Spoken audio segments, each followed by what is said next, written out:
if you haven't been keeping up with a lot of the Yankee news, a bunch of stuff just happened last night regarding the Yankees roster with Rule 5 draft preparing and the 40-man roster. So, trade happened. A lot of stuff happened, and I'm going to go over everything. If you already know what's happened, I would stick around because I'm going to go in depth on all of the players moved and acquired. So, you don't want to miss that. Subscribe to stay up to date. Let's get into this. So, the first main move that the Yankees made was a trade where they traded Nick Nelson and Donnie Sands to the Philadelphia Phillies for infielder TJ Rumfield and left-handed pitcher Joelle Valdez. Now, Nelson and Sands, you might have heard a little bit more about Nelson, maybe a little about Sands, but they're not big-named prospects by any means. Nelson pitched 14 innings and put up an 8.79 ERA. He had 10 walks per 9. Pitched a little last year, had an ERA around 5. In the minors, he had an ERA around 4 with a massive walk problem. He wasn't that good. I'm happy to see him gone. I was never happy to see him pitch. So happy to see him on another team. And the next player we traded in that was Donnie Sands. Now, around 2 weeks ago, we added him to the 40-man roster. He's a 25-year-old catcher, and in Double A and High A in the minors, he had 261 with a 793 on base percentage. Now, he is probably the most MLB ready of the catcher prospects. I know we have Austin Wells in the system, but he hasn't touched Double A yet. So Sands would have been able to play in the majors. This symbolizes to me that we're probably going to sign a catcher to a minor league deal coming around spring training, kind of like what Rob Brantley got. So we did these trades to remove 2 guys from our 40-man roster because we had to add Rule 5 eligible players to the 40-man roster or risk losing them to the Rule 5 draft. This cleared 2 spots. Now, we did get 2 prospects in return here. One of them is Joelle Valdez, a left-handed starting pitcher in rookie ball with the Philadelphia Phillies in their affiliate system. He put up a 1.63 ERA in 55 innings pitched with 2.6 walks per 9, 8.8 strikeouts per 9, and no home runs. I don't really think he's much of a prospect. He's 6'4", so he has a good frame as a pitcher, but he's 21 and is in rookie ball. I know he did pretty good, but I don't see him as a major acquisition. I don't think either one of the prospects we got were that good. We had to mainly just get them off the team to clear 40-man space. As I was saying, the next guy we got was TJ Rumfield. Rumfield is a 21-year-old first baseman, and in 27 games with the Phillies in an A-ball, he hit 250 with a 426 on base percentage, 263 slugging percentage for an OPS of 689. He takes a lot of walks, doesn't strike out too much, but really does not have power. Didn't hit a single home run, only hit 1 double. I believe that of his 19 hits, only one of them was not a single and was a double. So he's not that good. He has a good eye though. So we cleared 2 roster spots there, and that's where it matters because we made a lot of moves next. We added 5 players to the 40-man roster and DFAed 3 players.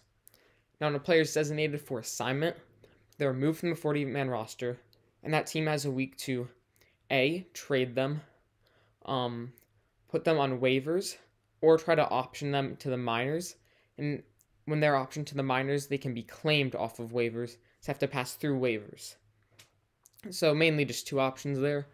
And the players that we designated for assignment were Clint Frazier, Rougned Odor, and Tyler Wade. Now, Odor didn't shock me too much, because we have a good amount of infielders on the team. We have some prospects coming up, so I wasn't too shocked there. But the 2 ones that did shock me a lot were Tyler Wade and Clint Frazier. Frazier was very good from 2019 to 2020. 2020 only 39 games, he had a 905 on OPS, and in 2019 he had an 806 OPS. But he was horrible in his 66 games with the Yankees in 2021. Couldn't even hit above 190. Doesn't play good defense. His speed's fallen off. Is dealing with a lot of injury problems related to him maybe having a concussion, blurry vision. So I think that the Yankees are just cutting ties with him.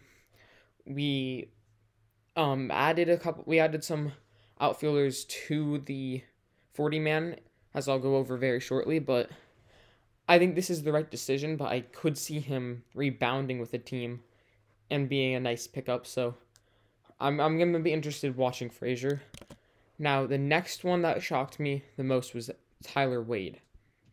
Wade shocks me because he's such a good utility man.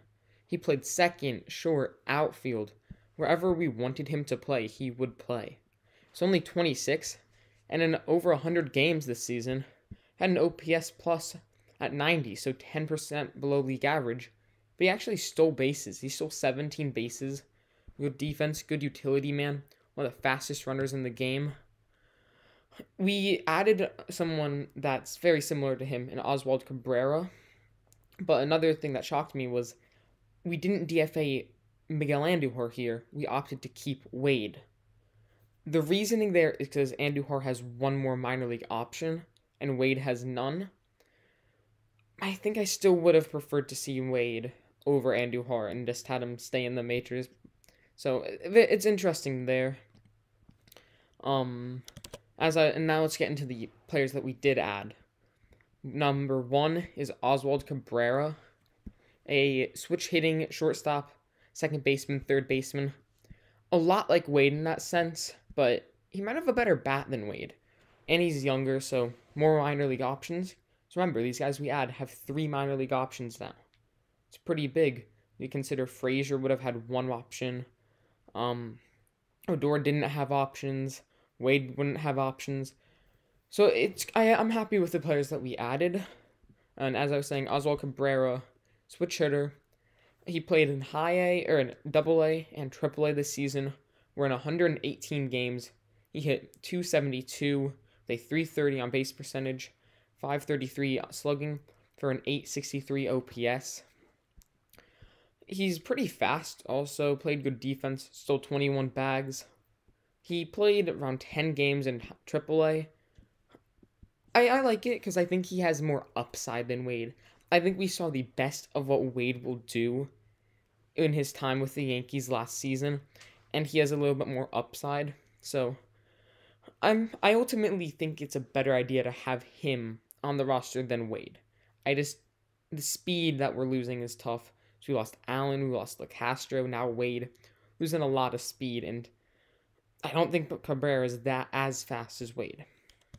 Next, one of the guys I was the most happy we added was Everson Periera. Now, he's a 20-year-old outfielder. In 49 games in rookie ball, where he played 3 games, so doesn't really factor in. In high A and low A, he hit 303 with a 398 OPS and a 686 slugging for an OPS of 184. This guy's a beast, fast outfielder, hit 20 home runs in 49 games. I think he's going to fly in the farm. He's ranked 13th on MLB Pipeline. I have him ranked around 6 for the Yankees prospects. Happy to see that we added him. I did a whole video about him a little while ago, so I'd recommend checking that out if you want to know more about him. Next, the guy a lot of people wanted to add, Steven Ridings. I feel like a lot of people know the deal with Ridings. Pitched 5 innings in the majors, had a 1.8 ERA where he struck out 7 batters. He did well in the minors also. In Triple A and Double A, 39 innings, he had an ERA of 1.24 with 13 strikeouts per 9, low walks per 9, low home runs per 9, low whip. I really like him for those reasons. He did have a lot of injury problems at the end of the season, which is the one thing I'm afraid about with him.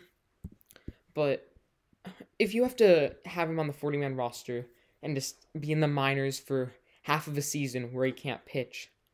It's going to be worth it to have him for the years after that. So ultimately, I think it's a good thing that we added him. Next is JP Sears. He is a starting pitcher. He played in AAA and AA this season, where he did his worst in AA. In 50 innings pitched, had a 4.09 ERA, still striking out 12.6 batters per nine though, having a little bit high of a 3.2 walks per nine. But then in AAA, in 53 innings pitched, he put up a 2.87 ERA with 11 strikeouts per nine and less than 2 walks per nine. He was one of the guys that I was considering putting in my video of players the Yankees should add to their 40-man roster. And ultimately, I'm very happy that we did add him, as I think that he can be someone that can be shuffled up and down in the rotation, kind of like a Louis Gill. But I think he has more. He's going to be better than Gill because he actually has control. And the final player we added was Ron Marinaccio. I hadn't really looked at him much, and now looking at his stats, he's very good. 25 years old, relief pitcher at this time. He played in AA and AAA, where he put up a 2.04 ERA with 14.2 strikes per nine and 3.7 walks per nine. Didn't get hit around, didn't give up lots of home runs. A lot of people are talking about how we didn't add Garrett Whitlock last year. Well, I think this guy's going to be like Garrett Whitlock for the Yankees, and we did just add him. So that's the in-depth analysis of all the players we added and released. So if you found this helpful, then tell me that, and tell me what you thought.